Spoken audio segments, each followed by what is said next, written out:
Dia. Somos a Igreja Internacional de Goiânia e hoje uma live especial. Estaremos junto com a Igreja de Brasília. Amém. Alô Brasília! Quero desejar um ótimo bem-vindo a todos vocês, à Igreja de Goiânia e a todos que têm, através da live, acessado agora esse vídeo. Muito obrigado pela sua presença. Eu quero também dar um abraço especial a alguns amigos de Brasília, em especial a você, Caio, que considero como filho, que eu vi crescer, que eu cuidei quando era criança. Muito bom ter você aí perto da gente, Caio. A você, meu querido amigo Elias e Regina, meu compadre, a Dona Maria, que dia que a senhora vai vir aqui nos visitar novamente? Estamos com saudade da senhora, beleza? Quero desejar a todos realmente que possa ter esse tempo especial, que possamos louvar a Deus. Amém. E curtir um culto adorando a Deus, realmente, curtir, quando eu digo curtir mesmo, com alegria. E minha esposa agora vai compartilhar uma escritura. Olá, eu sou a Jane, e a escritura que eu vou compartilhar hoje fica no livro de Filipenses, capítulo 4, versículos de 5 a 7, e diz assim: Sejam amáveis com todos, o Senhor virá logo. Não se preocupem com nada, mas em todas as orações peçam a Deus o que vocês precisam e orem sempre com o coração agradecido. E a paz de Deus, que ninguém consegue entender, guardará o coração e a mente de vocês, pois vocês estão unidos com Cristo Jesus. Amém. Quero fazer uma oração agora para que todos realmente possam colocar em prática o que Paulo nos orienta nessa carta aos Filipenses. Ok? Com alegria, entusiasmo, vamos adorar a Deus. Senhor, quero entrar na tua presença, te agradecer muito pela oportunidade que o Senhor está nos dando de estar aqui unidos como igreja, Pai, com nossos amigos, Pai, com as pessoas que amamos nesse mundo. Amém. Muito obrigado, Pai, que o Senhor abra nossos corações, nossa mente, que o Senhor possa dar sabedoria para quem for pregar para nós, para quem for louvar, possamos louvar e meditar de todo o coração nesse momento, Pai, de reflexão e de adoração ao Senhor, Pai. Muito obrigado, oro e te agradeço, no nome do teu amado Filho Jesus. Amém. Amém. E agora vamos todos louvar junto com Vinícius e Daniel. É com vocês, meus amigos. Manda bala. Bom dia! Tudo bem, família? Muito obrigado pelo bem-vindo aí. Hoje vamos começar com alguns louvores. Número 92, Salmo 108. Vamos cantar juntos.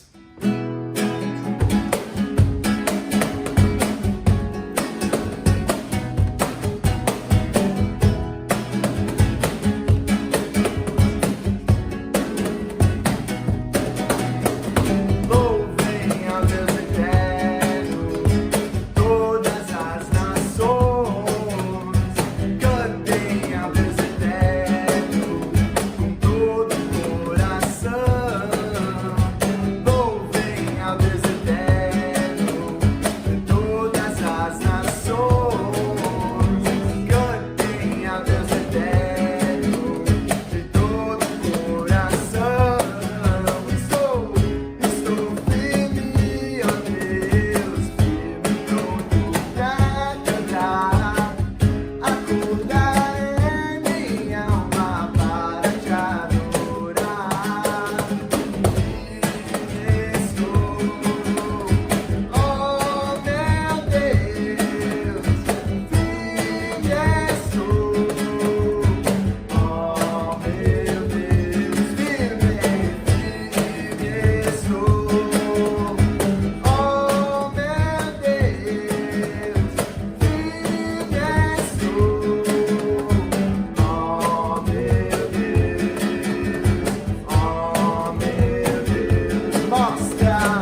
Ok, meus queridos? Vamos lá para a música Eu Navegarei. Eu Navegarei, vamos lá.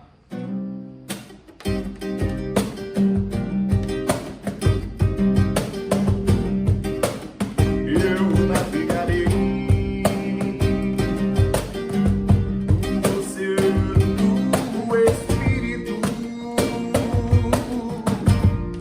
e ali adorarei ao Deus do meu amor. Eu navegarei no oceano do Espírito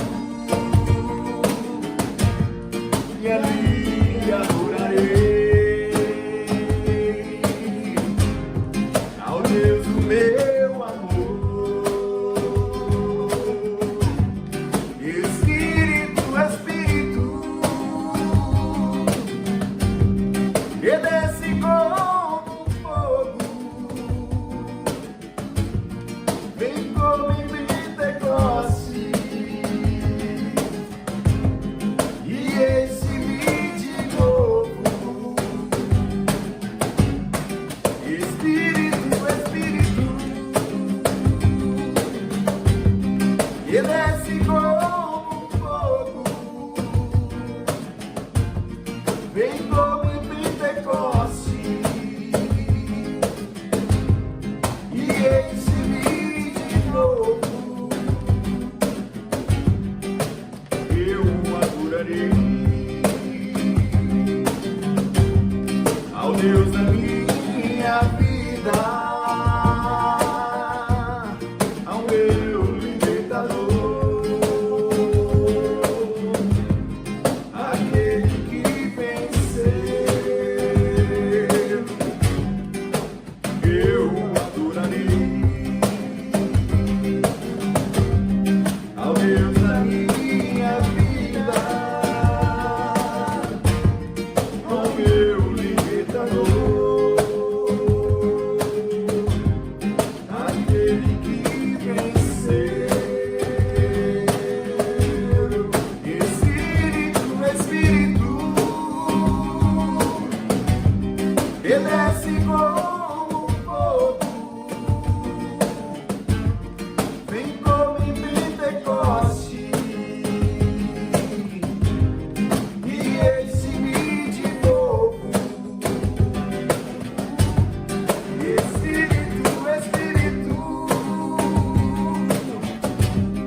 que desce como fogo, vem como em Pentecoste e enche-me de novo. Eu navegarei, eu navegarei, eu navegarei.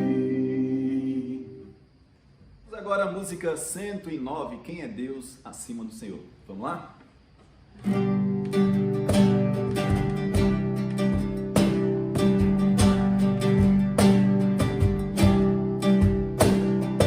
Quem é Deus acima do Senhor? Quem é rocha do nosso Deus? Me treina pra lutar.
Ok, pessoal? Vamos agora para a música Cântico Celeste, número 78. Vamos lá?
Muito obrigado, pessoal. Agora vamos passar a bola aí pro Denilson. É com você, Denilson.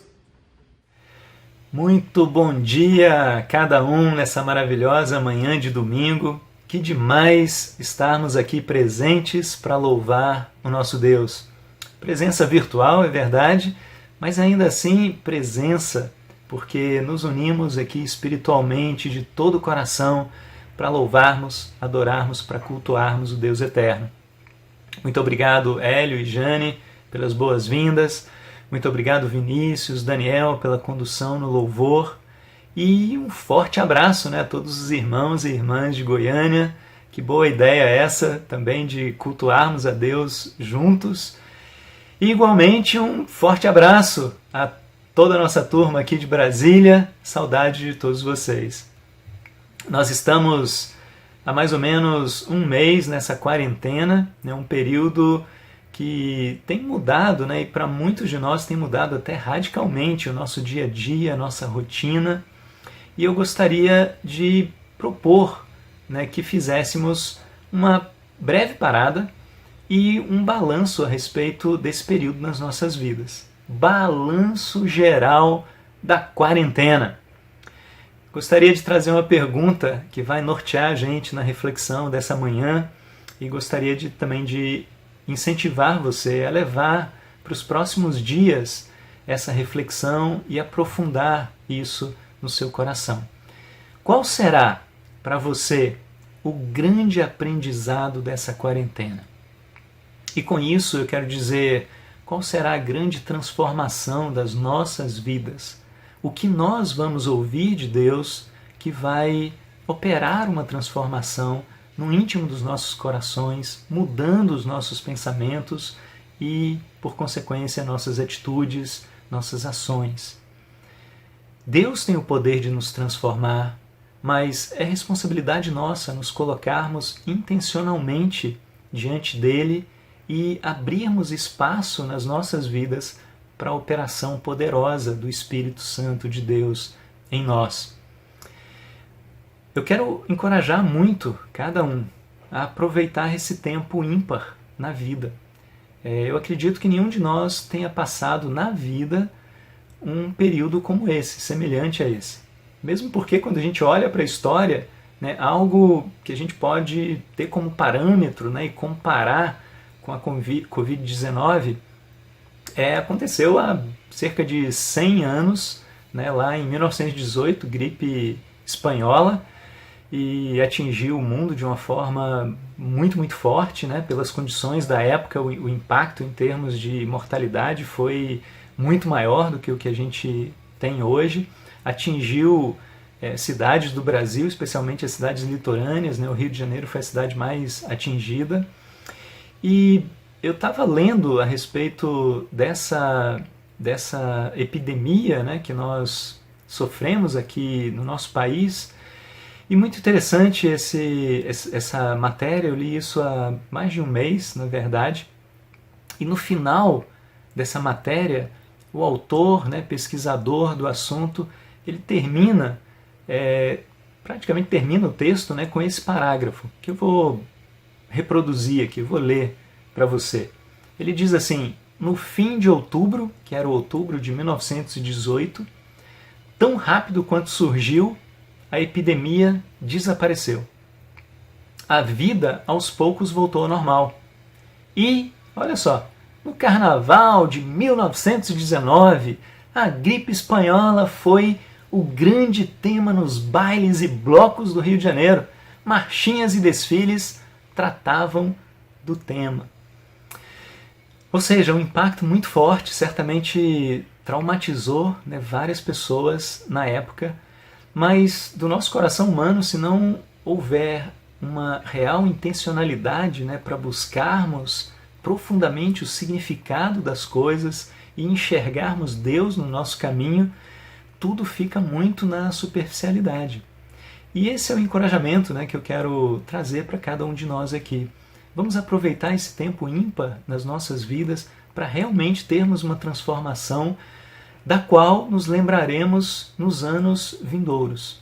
Provavelmente daqui a um tempo nossa vida voltará para uma rotina muito parecida, né, com aquela que tínhamos antes.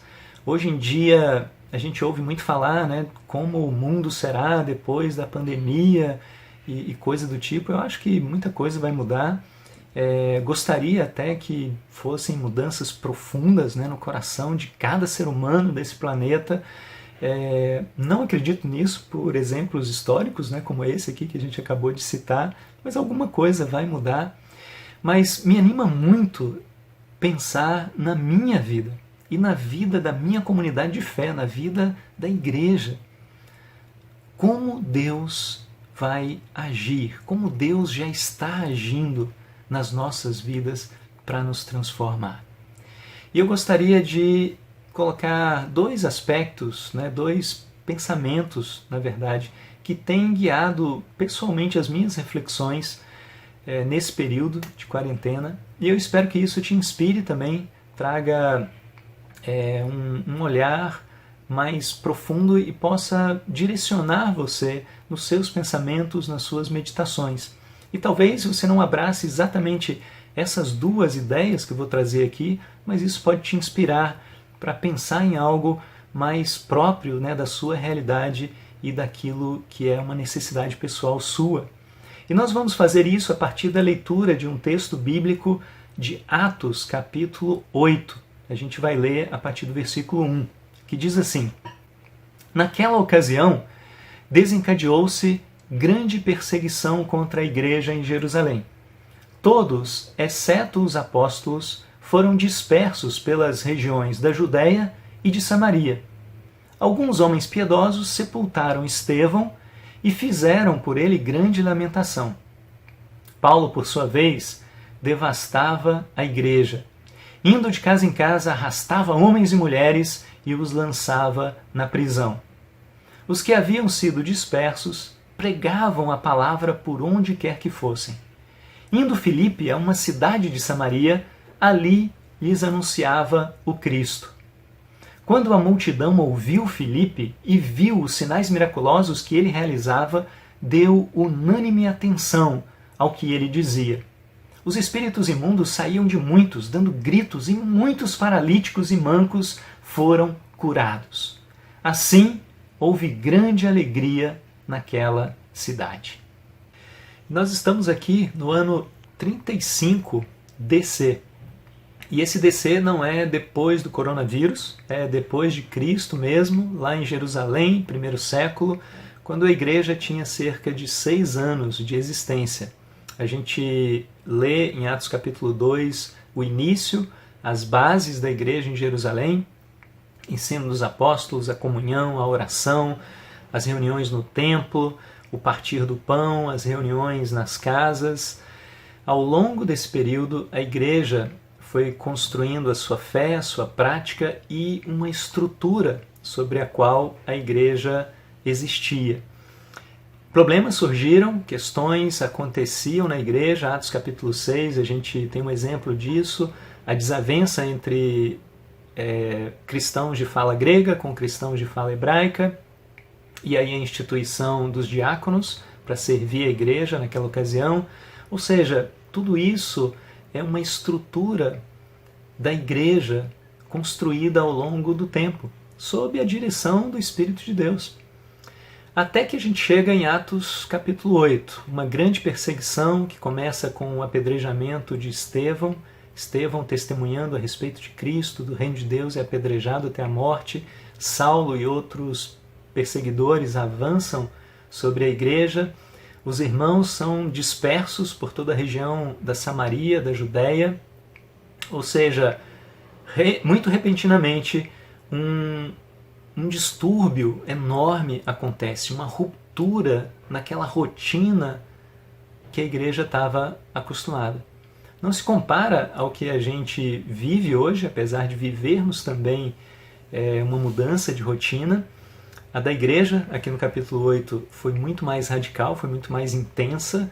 Eu imagino a dor, o sofrimento de pessoas saindo de suas casas, indo para regiões que nem conheciam direito ou não conheciam, vendo amigos, vendo familiares sendo presos, sendo mortos por causa da sua fé. Tudo isso mudou muito radicalmente a rotina daquela igreja em Jerusalém. Por outro lado, momentos assim são ricos para revelar coisas no nosso coração que em situações normais nós não conseguimos enxergar. Mudança de rotina revela profundamente o que há no nosso coração. Isso aconteceu com a igreja em Jerusalém, aqui no capítulo 8, isso acontece com a gente hoje.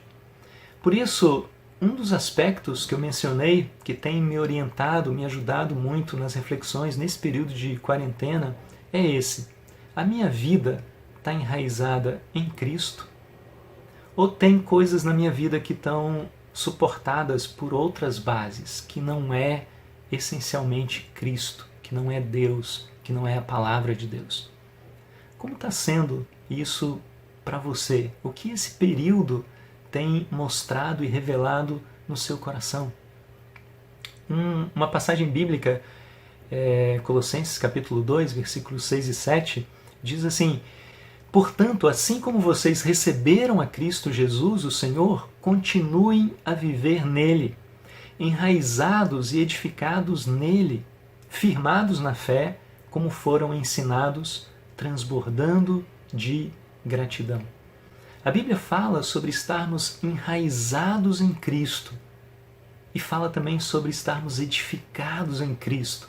São duas figuras que a Bíblia usa muito, tanto no Antigo Testamento quanto no Novo Testamento. Primeiro, de uma árvore com raízes profundas que, ao mesmo tempo, dá estabilidade para a árvore, como também vai até onde existe água, vai nas profundezas do solo, onde estão os nutrientes que mantêm aquela árvore frondosa, firme e nutrida ao longo do tempo. E aí ela enfrenta as tempestades, enfrenta os vendavais, mas ela continua firme por causa das suas raízes profundas. A outra figura é a de um edifício, firmado sobre a rocha, construído sobre base sólida. e não construído na areia. Mudança de rotina é muito útil para revelar essas bases das nossas vidas.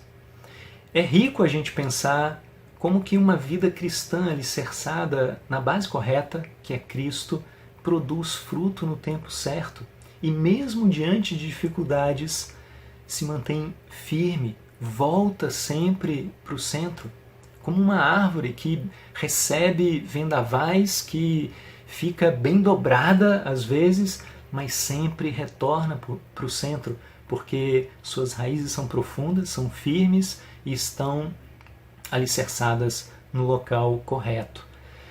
Na carta de 2 a Coríntios, tem uma parte também que eu gosto bastante, onde Paulo fala: de todos os lados somos pressionados, mas não desanimados. Ficamos perplexos, mas não desesperados. Somos perseguidos, mas não abandonados. Abatidos, mas não destruídos. Quando a base da nossa vida realmente é Cristo, momentos difíceis vão se abater sobre nós, mas é maravilhoso ver a renovação da fé, a renovação da esperança, a renovação do amor, ver o perdão sendo praticado nas nossas vidas. É maravilhoso ver o arrependimento quando a gente enxerga pecados nos nossos corações. Tudo isso porque a fonte de vida, a base da vida é Cristo. É uma base sólida, viva, que nos renova a cada dia. Nesse período de mudança de rotina, como tem sido sua vida? Tem se mostrado enraizada em Cristo ou tem se mostrado enraizada em outros lugares? A base é a palavra de Deus ou a base são outras coisas nessa vida? Isso é muito significativo para mim porque há cerca de 17 anos eu passei pelo período mais difícil da minha vida cristã. Porque eu estava na igreja, feliz da vida, né, fazendo o trabalho de Deus da melhor forma que eu conseguia, e muito rapidamente a estrutura da igreja ruiu. Toda a organização da igreja foi eliminada, basicamente. Deixou de existir. E isso me fez muito mal naquela época. E anos depois, que é o mesmo sentimento que eu tenho hoje, uma grande gratidão começou a surgir no meu coração por aquele momento de extrema dificuldade na minha vida. Porque aquele momento foi extremamente útil para eu enxergar coisas no meu coração que à época eu nem fazia ideia. A estrutura da igreja para mim havia se tornado um ídolo. E muito da minha confiança, muito da minha entrega foram colocadas sobre a estrutura e não efetivamente sobre o Deus eterno. E por isso foi tão difícil e tão devastador para mim enfrentar aquela situação difícil naquela época. Hoje eu reflito sobre isso e eu, diante de Deus, com toda a honestidade no meu coração, eu procuro, pedindo para o Espírito de Deus me sondar no íntimo, eu procuro verificar as bases do meu coração. Esse período não tem sido tão difícil quanto há 17 anos atrás, mas eu tenho procurado identificar bases ou questões que precisam ser voltadas para Cristo e edificadas em Cristo. Por um lado, o Espírito de Deus trabalha em nossos corações para que isso aconteça. Mas, por outro lado, existe uma natureza humana com a qual nós precisamos lidar com profundidade, com intencionalidade, a cada dia, confiantes na ação e no poder do Espírito Santo de Deus.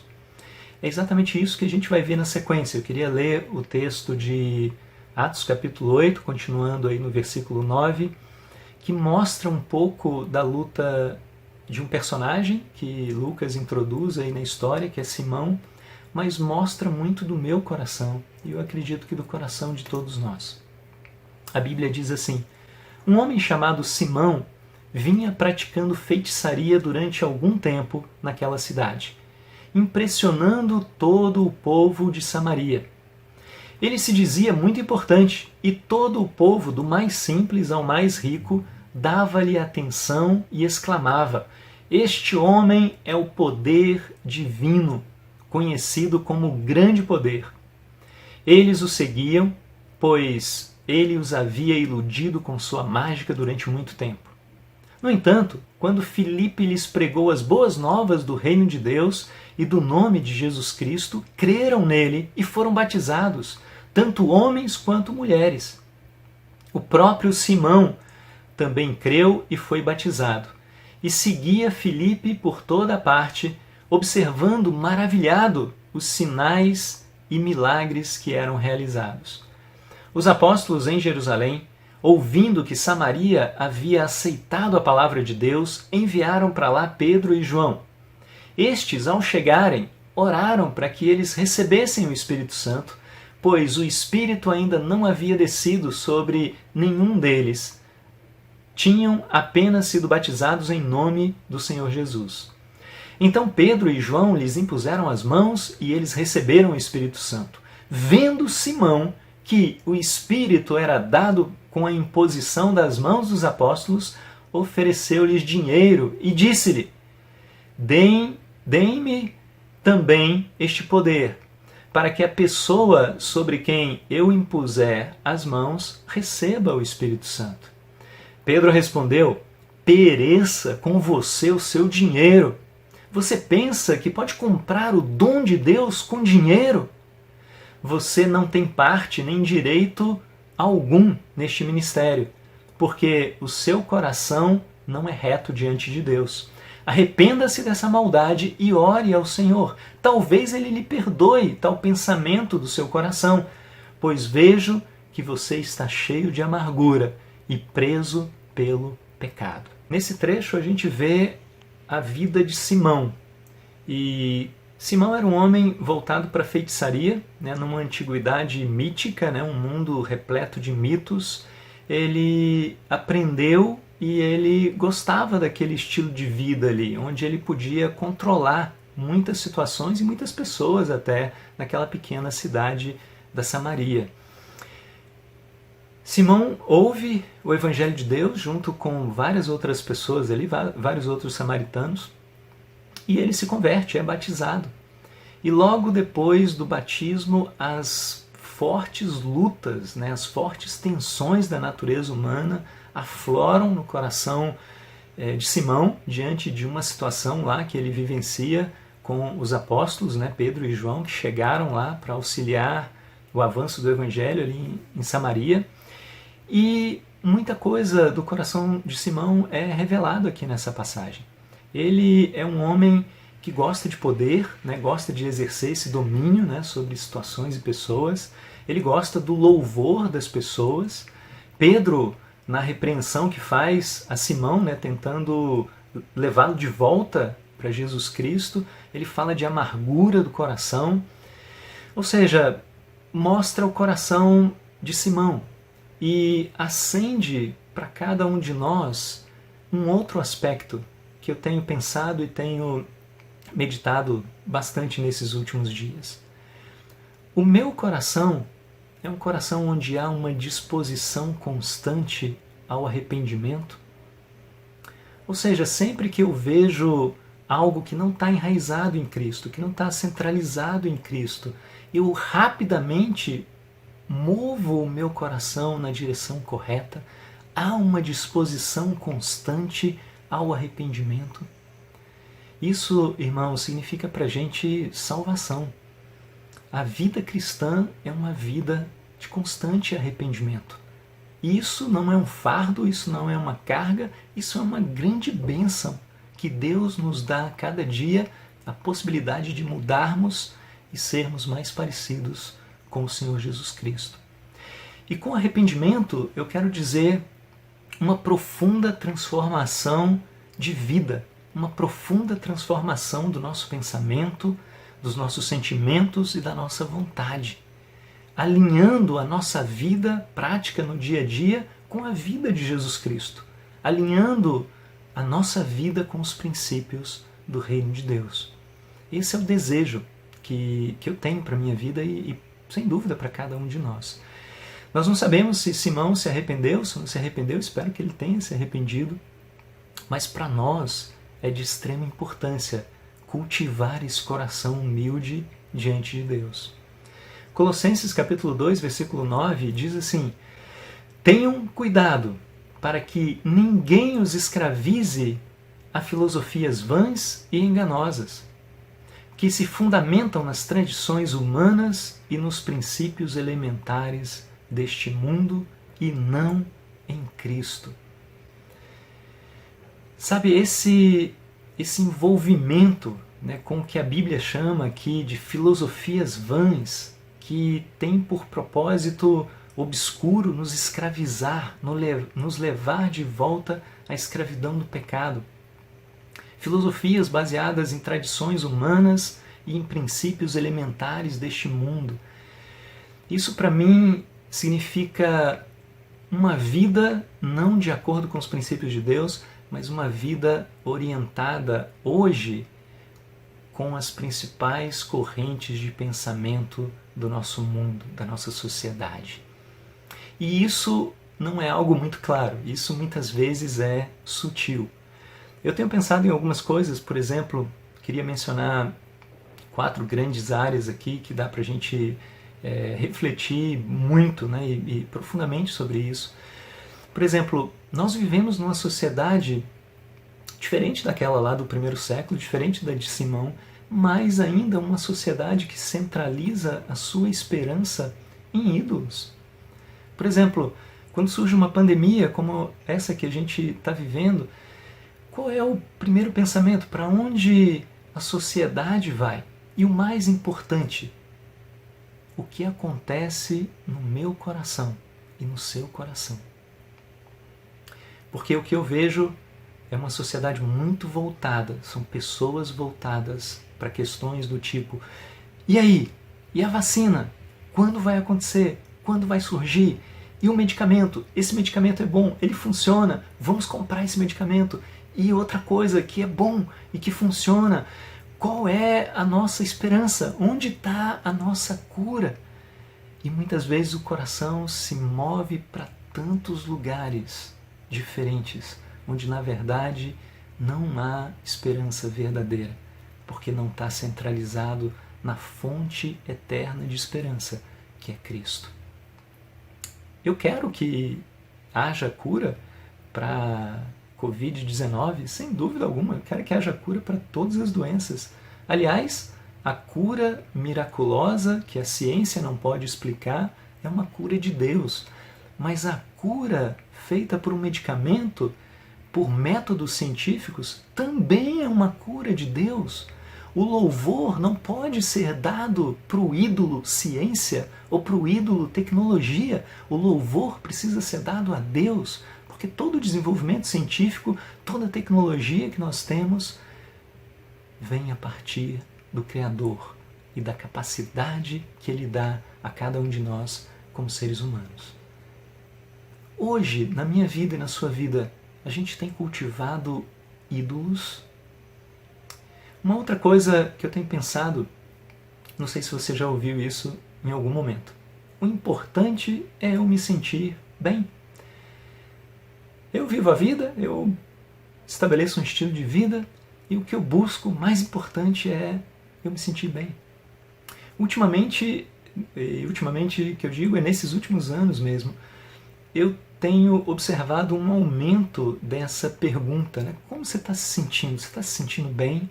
Você tem se divertido? Isso tá sendo bom para você? E a gente pode se esquecer que o bem maior que cada um de nós, como seres humanos, nós temos é sermos transformados diariamente à imagem de Deus, à semelhança de Cristo. Esse é o verdadeiro bem que pode acontecer nas nossas vidas. E para alcançar esse bem, eu vou fazer muita coisa que é justa mas que fazendo algumas dessas coisas, eu não vou lá me sentir muito bem. Por exemplo, para viver uma vida cristã saudável e para que o Espírito de Deus me molde a cada dia a semelhança de Cristo, eu preciso confessar os meus pecados aos meus irmãos de confiança. Eu preciso abrir o meu coração. Eu preciso ter uma vida na luz. Quando eu estou confessando os meus pecados, quando eu estou falando do meu coração, eu não estou me sentindo bem. Eu me sinto envergonhado. Às vezes eu luto com culpa. É um momento difícil. Mas o fato de não ser escravizado pelo pecado, o que essa confissão me rende, o perdão de Deus, a comunhão profunda, espiritual com a igreja, isso tem um valor incomensurável. E eu me sinto muito, muito, muito bem com essas coisas, porque são realmente espirituais. Um outro ponto, terceiro ponto que eu tenho pensado é o quanto eu tenho vivido uma vida autocentrada, né? E eu tenho refletido sobre isso a partir de dois aspectos. Como é a minha oração e como é o meu louvor, que basicamente é quase a mesma coisa. Nosso louvor são orações a Deus. Nossa oração, nosso louvor, ele é focado na primeira pessoa, no meu mundo. Eu preciso, eu quero, eu penso, eu clamo, eu, meu, mim. Ou existe um equilíbrio, né? As nossas canções e a nossa oração é focado, não existe nenhum erro em a gente louvar a Deus e a gente orar a Deus falando de necessidades ou louvando de uma maneira pessoal. Isso é ok, desde que tenha um fundamento bíblico nas letras, né, e na oração, ok. Eu não estou falando disso, eu estou falando de uma vida desequilibrada, onde 80%, 90% das nossas orações e das nossas canções são autocentradas. E eu me esqueço, muitas vezes, de olhar para Deus e louvar a Deus ou orar a Deus simplesmente lembrando dos seus atributos, adorando a Deus por causa daquilo que Ele é, pelo ser que Deus é, pela natureza maravilhosa que Deus tem, independente dos efeitos desse ou daquele atributo na minha vida, que fatalmente existe, mas um momento onde eu esqueço de mim mesmo e foco completamente em Deus e vou vislumbrar esse mundo maravilhoso de Deus. Ou então, eu penso na comunidade, na igreja. Eu penso num louvor e numa oração baseada na primeira pessoa do plural. Nós vamos louvar a Deus, nós vamos clamar a Deus, nós vamos pedir ajuda a Deus, nós vamos adorar a Deus de todo o coração. Esse equilíbrio existe nas nossas vidas, ou nós temos vidas desequilibradas, mais autocentradas do que voltadas para Deus e para o próximo. Nossa sociedade, nossa cultura é autocentrada. E um outro aspecto que eu também penso é se nossas atitudes e as nossas relações são consumistas, como a sociedade na qual nós estamos inseridos é. E como eu falei, isso vem às vezes de uma forma muito, muito sutil, mas nós podemos ter uma relação de consumo com Deus. Nós podemos ter uma relação de consumo com a igreja. A partir do momento que eu, às vezes nem expresso, mas no íntimo do meu coração eu sinto, puxa, se Deus não realizar isso na minha vida, dessa forma, desse jeito e nesse tempo, eu vou ficar meio magoado com Deus. E aliás, eu vou até recalcular aqui se eu vou continuar servindo a Deus ou não. Ou então, essa igreja aqui da qual eu participo, ela tem me dado mais do que eu tenho dado para ela? Ou seja, a minha relação com a igreja, ou com esse irmão aqui, ou com essa irmã, nessa parceria, nessa amizade, ela tem sido... ela tem rendido mais para mim do que eu tenho dado? O saldo é favorável a mim? Ou eu fico no vermelho nos meus relacionamentos? Porque, de repente, eu posso ir para uma igreja diferente, que vai me servir de uma forma muito melhor. Qual é a preocupação primária do nosso coração? O que eu posso servir a Deus? Senhor, envia-me a mim, eu sou um servo, eu quero fazer a tua vontade. O que eu posso servir a igreja? Qual iniciativa eu posso ter aqui para servir esses queridos irmãos e irmãs que estão do meu lado? Sem pensar, primeiramente, em receber. E nós vamos, com certeza, nós recebemos muito mais do que a gente pode ofertar. Deus tem nos dado tudo. É impagável. Nós precisamos ter gratidão ao nosso Deus. São pontos de reflexão e pontos que nos levam a pensar na nossa vida e, especialmente, cada coisa que a gente enxerga no nosso coração, há essa disposição constante de voltar para a centralidade de Cristo. Irmãos, esse capítulo 8 de Atos, ele é profundo, são histórias que enriquecem muito a nossa fé, alimentam muito a nossa alma. Basicamente, é um vislumbre do cumprimento daquilo que Jesus Cristo fala para os discípulos lá em Atos capítulo 1, versículo 8, quando ele diz que os discípulos seriam testemunhas dele, de Cristo, tanto em Jerusalém quanto em toda a Judéia e Samaria, até os confins da terra. Isso aconteceu em Jerusalém. Aqui no capítulo 8 a gente observa o Evangelho chegando à Judéia e Samaria de uma maneira muito, muito forte. E na sequência do capítulo, que a gente não vai ler ou estudar aqui hoje, mas a gente vê a conversão do etíope, que, seguindo viagem, leva o Evangelho até os confins da terra. Mas, sobretudo, eu queria te encorajar, a pensar nesse ponto. Qual vai ser o grande aprendizado para você dessa quarentena? E queria compartilhar com você esses 2 pontos que têm me ajudado a refletir na minha vida, no meu coração. Minha vida é realmente enraizada em Cristo, edificada sobre Cristo. E também há no meu coração uma disposição constante ao arrependimento. O que nós vamos ter agora é a celebração da ceia juntos. Eu queria te encorajar a partir desse momento da ceia, refletir sobre isso diante de Jesus Cristo, diante do nosso Deus eterno, porque o poder da cruz, o amor de Cristo demonstrado na cruz e sua obra perfeita, esse na verdade é o grande poder, totalmente diferente daquele lá de Simão, o grande poder verdadeiro, capaz de transformar a nossa vida no íntimo do nosso ser, capaz de nos levar cada vez mais à semelhança de Jesus Cristo. Então, vamos refletir sobre essas coisas durante esse momento da ceia e logo após esses minutos da ceia a gente vai ter alguns avisos finais. Maurício e Simone vão estar aqui para fazer esses avisos para a gente. Amo muito vocês, fiquem com Deus.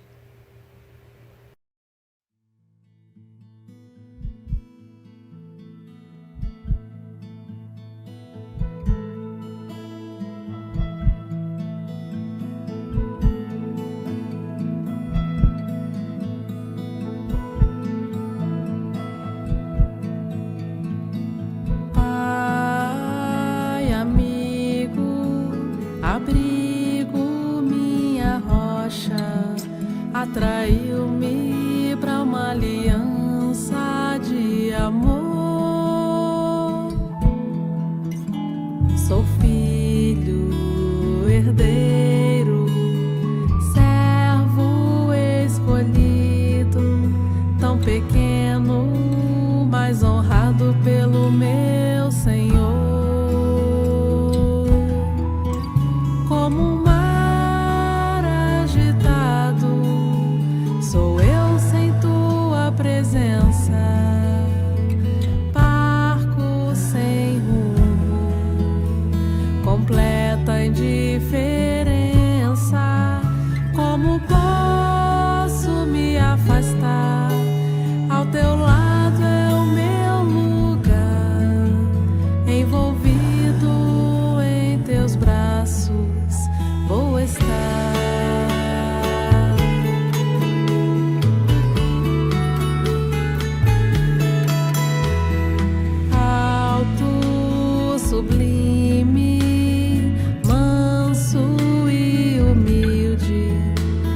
fez pobre para me enriquecer. Transforma minha fraqueza em força inexplicável, e na angústia alívio posso ter. Como um mar agitado, sou eu sem tua presença, barco sem rumo, completa indiferença. Como posso me afastar? Ao teu lado é o meu lugar, envolvido em teus braços vou estar.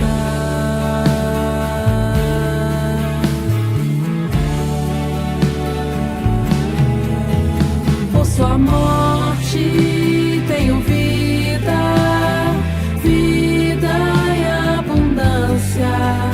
Suas feridas me concedem o perdão. Como águas que se acalmam, descanso minha alma.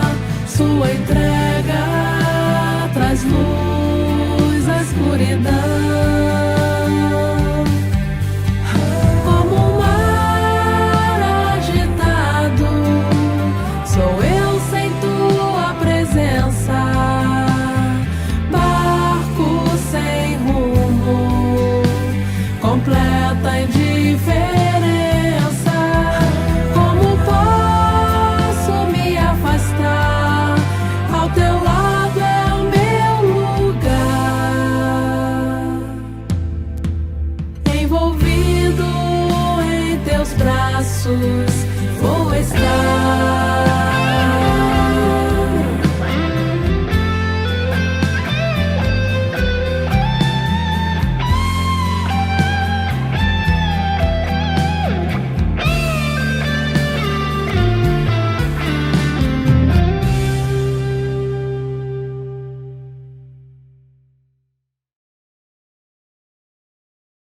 Obrigado, Denilson, aí pela pregação. Muito obrigado por se deixar usar por Deus, né, e nos inspirar nessa manhã de domingo aqui com esse culto.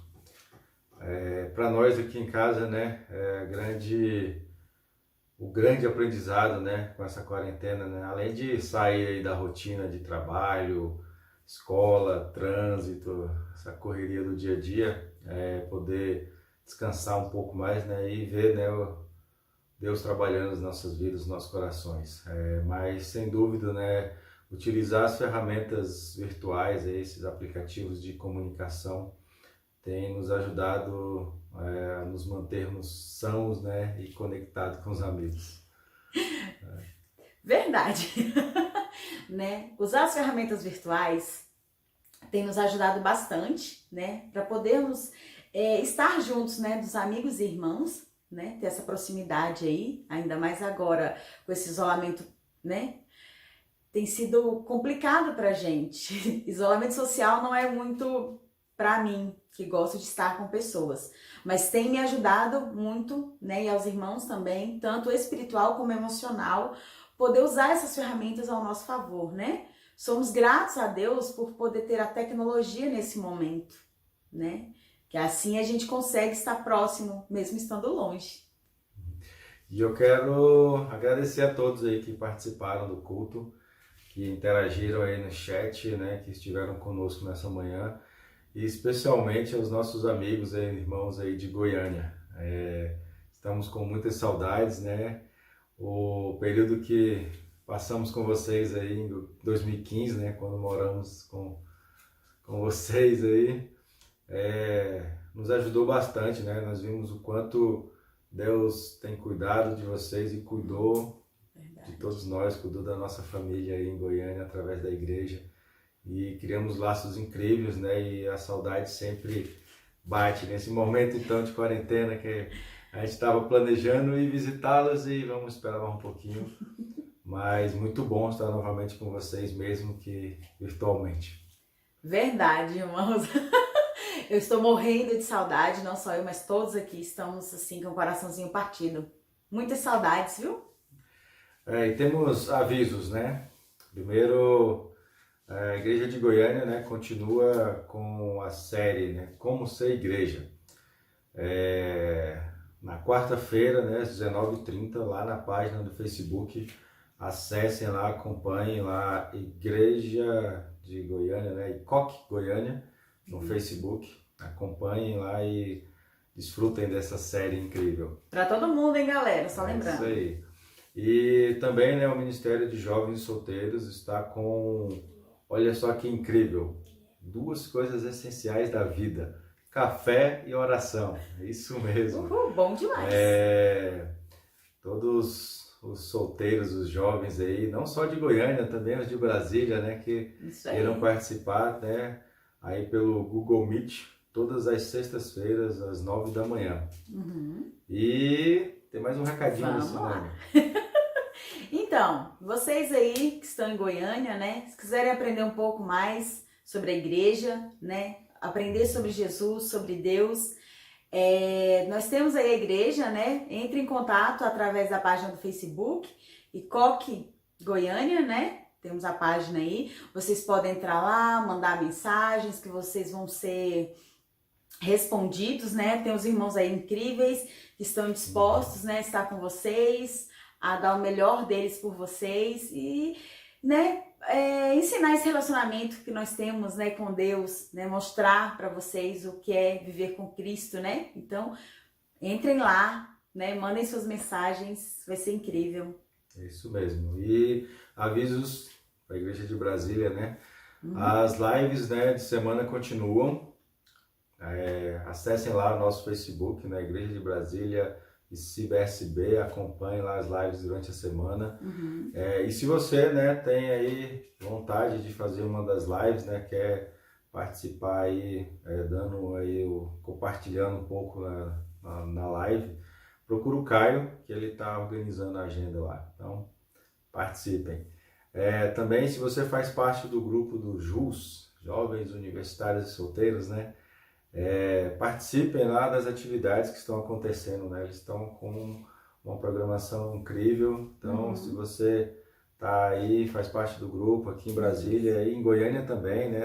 Eu acho que tem gente em Goiânia também participando, então participem. E para finalizar, os nossos cultos de maio, né, estão quase fechada a programação. Então, fiquem ligados que temos novidades em breve. Então, muito obrigado aí mais uma vez pela participação. Um grande abraço para Goiânia, né, e todos os irmãos aí. Saudades de vocês e que a gente possa muito em breve matar essa saudade pessoalmente. Obrigada, irmãos, né, mais uma vez. Obrigada pela oportunidade de estarmos juntos aí fazendo esse culto. Que presente, né, para nós aqui de Brasília, podermos estar junto com vocês. Muito, muito obrigada mesmo. Tô com muita saudade de todos. Muito obrigada. Um grande beijo a todos, viu? Um beijão e toda a honra e toda a glória ao nosso Deus. Amém. Amém. E foi incrível ver você dar todo o coração, buscando estar perto de mim, fazendo uma canção. E qualquer um podia ver o seu rosto brilhar, e a alegria de viver evidente em seu olhar. Simplesmente sol, sua luz cobriu o mundo. Coração audaz, conquistando amor profundo. Não, nunca mais vou me lembrar dos teus erros do passado. Agora somos 2 guerreiros que lutam lado a lado. Cada manhã, em todo lugar, ouço a tua voz. Outros buscam entender e juntos